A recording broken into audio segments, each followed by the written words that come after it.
সামনেই আসছে উল্টো রথ।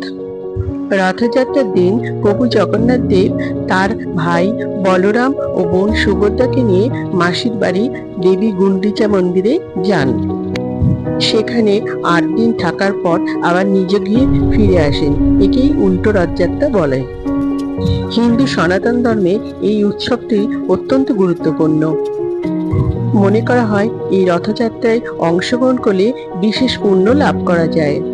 বন্ধুরা, তার আগে পরবর্তী ভিডিও পেতে চ্যানেলটাকে সাবস্ক্রাইব করে নেবেন আর ভিডিওটা লাইক শেয়ার করতে ভুলবেন না। আর কোনো কিছু তথ্য জানতে হলে কমেন্ট বক্স তো রইলই।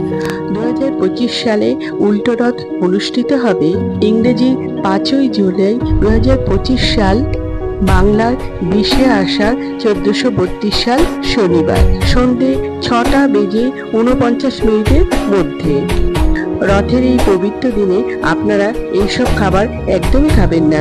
এতে জীবনে দুর্ভোগ ও অর্থকষ্ট দেখা দিতে পারে। বন্ধুরা, এই দিন যদি সম্ভব হয় তাহলে আমিষ খাবার একদমই খাবেন না। দ্বিতীয়ত, এই দিন পটল জাতীয় সবজি একদমই খাবেন না। মনে করা হয় জগন্নাথ সাতযাত্রার পর পটলের পালিশে শয্যা নেন, সেই কারণে পটল জাতীয় সবজি একদমই খাবেন না। এরপর যেটা বলবো সেটা হলো এই দিন তেতো জাতীয় খাবার, উচ্ছে, করলা, পাতা এইসব খাবার একদমই খাবেন না।